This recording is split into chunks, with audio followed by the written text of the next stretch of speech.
Mais c'est un pays, c'est un État souverain. Laissez-les régler leurs problèmes.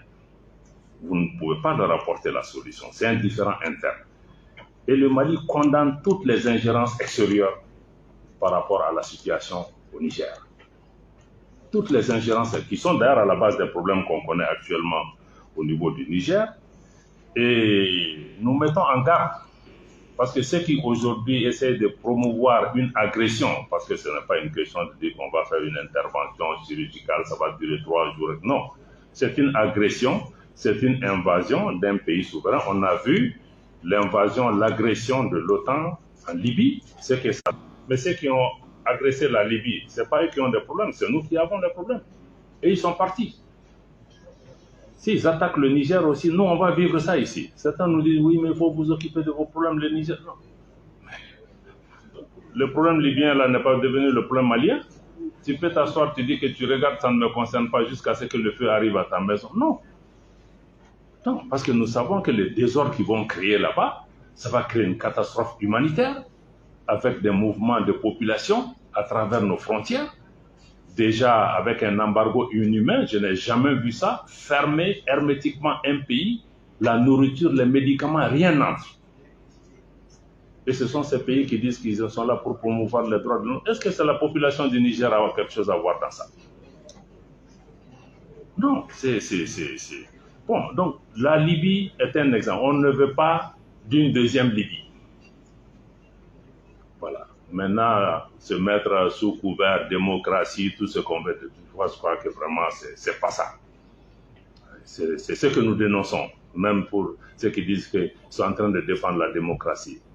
Mais si on condamne les changements anticonstitutionnels civils, il faut dénoncer les changements de mandats et autres qu'on a autour de nous. Pourtant, les gens s'assoient et regardent parce que pour qu'il n'y ait pas de changement anticonstitutionnel, il faut travailler sur les causes. Tous les problèmes qu'on a connus, c'est qu'il y a eu les causes, on s'est assis, on a regardé.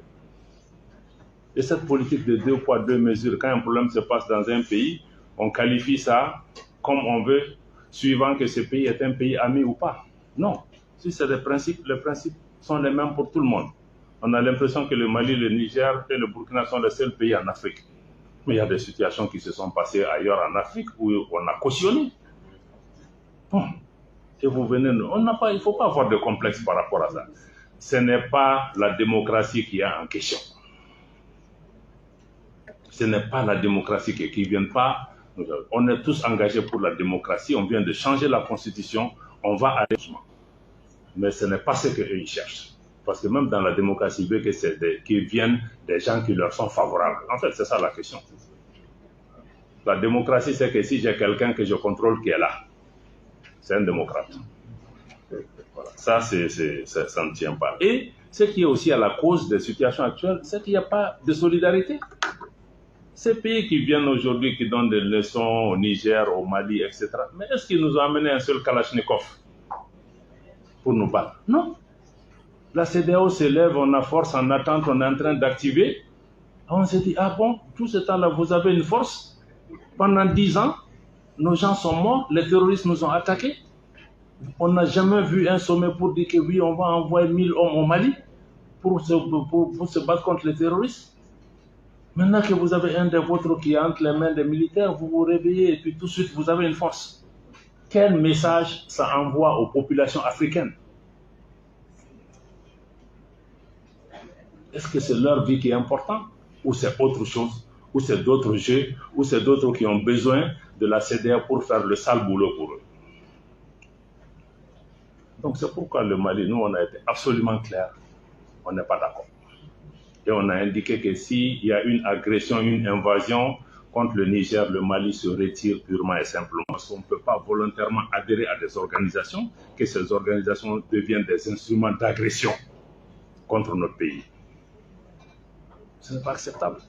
On ne peut pas mettre notre argent dans des banques centrales, la BCEAO, qui est censée être notre institut d'émission monétaire souverain, qui devient un instrument pour affamer nos populations. Ce n'est pas acceptable.